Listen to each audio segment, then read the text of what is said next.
लोकसभा चुनाव में अपना पावर दिखाने के बाद पावर स्टार पवन सिंह अब एक बार फिर से विधानसभा चुनाव की तैयारी में दिखाई दे रहे हैं और यह माना जा रहा है कि विधानसभा चुनाव में भी पावर स्टार को देखा जा सकता है। वो भी चुनाव लड़ रहे हैं क्योंकि मीडिया से बातचीत के दौरान जो पवन सिंह बात बताए हैं, इससे तो यही प्रतीत हो रहा है कि पवन सिंह का भी थोड़ा थोड़ा मन कर रहा है कि इस बार इस चुनाव में यानी विधानसभा चुनाव में भी अपनी किस्मत आजमाई जाए। आखिरकार क्या कह रहे हैं पवन सिंह, पूरी जानकारी क्या है, चुनाव को लेकर उनकी सोच क्या है, इस बार विधानसभा में क्या प्लान है, सब कुछ आपको विस्तार पूर्वक मैं बताऊंगा। लेकिन उससे पहले मेरा परिचय जान लीजिए। मेरा नाम है रजत और आप जनता जंक्शन देख रहे हैं। पावर स्टार पवन सिंह लोकसभा चुनाव में तो उनका पावर आपने देखा था किस तरीके से 2024 के लोकसभा चुनाव में अकेले ही चुनाव के रण में उतर जाते हैं और उसके बाद बड़े बड़े दिग्गज जो है उनकी वजह से चुनाव हार जाते हैं। फिर दिखता है पावर स्टार का पावर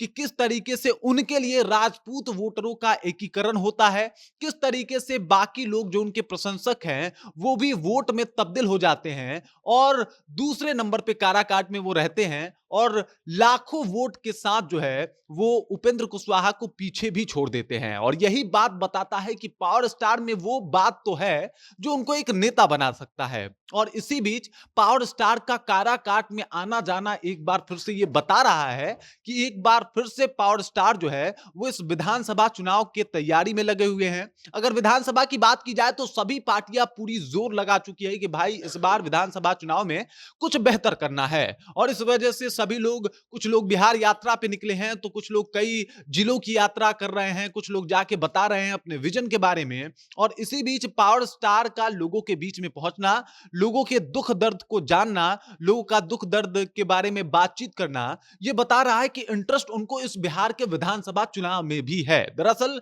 इसके ऊपर जब मीडिया ने उनसे सवाल पूछा तो उन्होंने कहा कि देखिए, मैं तो काराकाट का बेटा हूं, मैं बिहार का बेटा हूं, मैं भोजपुरी का बेटा हूं और जब जहां मेरी जरूरत होगी मैं पहुंच जाऊंगा। मतलब मीडिया पूछती है कि विधानसभा में आपका इंटरेस्ट है, उस पे पवन सिंह का यह जवाब जो है थोड़ा घुमा फिरा के देना यह बता रहा है कि इस बार विधानसभा चुनाव में हो सकता है पवन सिंह जो है एक बार फिर से चुनाव में, चुनावी मैदान में आपको दिखाई दें, एक बार फिर से इस चुनाव में कूदें और इस बार भी बिहार विधानसभा चुनाव में एक अलग ही माहौल बना दें। एक वक्त बात चल रही थी कि पवन सिंह अपनी पार्टी भी बना सकते हैं, लेकिन अब तक तो उन्होंने अपनी पार्टी नहीं बनाई, इसकी कोई घोषणा भी नहीं की ऑफिशियल तौर पे। लेकिन फिर एक चर्चा आया कि भाई वो जनसुराज के साथ उनकी नजदीकियां बढ़ रही है और हो सकता है जनसुराज जो है उनको टिकट दे और वो जनसुराज के टिकट पे चुनाव लड़े। लेकिन जनसुराज से भी अभी कोई औपचारिक घोषणा जो है वो नहीं हुई है और इससे जनसुराज से भी ये तय होता हुआ दिखाई नहीं दे रहा है कि वो चुनाव लड़ेंगे कि नहीं लड़ेंगे। लेकिन अभी भी चुनाव में वक्त है और इसी बीच अचानक से पवन सिंह का राजनीति में इतना ज्यादा इंटरेस्ट आना, लगातार काराकाट जाना, अगर अभी आप उनके सोशल मीडिया के पोस्ट को उठा के देखिएगा तो महज लगभग 25 दिनों से सिर्फ उन्होंने सोशल इश्यूज पे या फिर किसी के जन्मदिन पे या फिर किसी के पुण्यतिथि पे ही उन्होंने पोस्ट किया है। और अगर गाने की प्रमोशन की बात की जाए तो गाने का प्रमोशन एक भी नहीं किया है। ऐसा नहीं कि उनका गाना रिलीज नहीं हुआ, बल्कि ये प्लान है बिहार विधानसभा चुनाव 2025 में उतरने का। ये प्लान है 2025 की 25 में जो विधानसभा चुनाव है उसमें जनता को अपने तरफ एक बार फिर से ध्यान लाने का।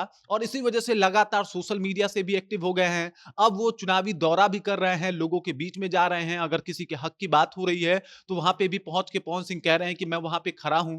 आपने देखा किस तरीके से वो काराकाट क्षेत्र में पहुंचे थे, दो बहनों को गला लगाया और बोला कि भाई मैं तुम्हारी शादी कराऊंगा। ये सारी चीजें बता रही है कि विधानसभा चुनाव में एक बार फिर से पवन सिंह चुनाव लड़ सकते हैं और एक बार फिर से चुनावी ताल ठोक सकते हैं। लेकिन इंटरेस्टिंग ये होगा कि क्या इस बार जनसुराज की तरफ से लड़ेंगे या फिर से एक बार निर्दलीय कूदेंगे, ये काफी दिलचस्प है। बाकी इसके ऊपर, पवन सिंह के चुनाव के ऊपर और विधानसभा को लेकर पवन सिंह के ऊपर आप क्या सोचते हैं, कमेंट करके अपना विचार हम तक जरूर पहुंचा सकते हैं। बाकी आप देख रहे हैं जनता जंक्शन और मेरा नाम रजत है।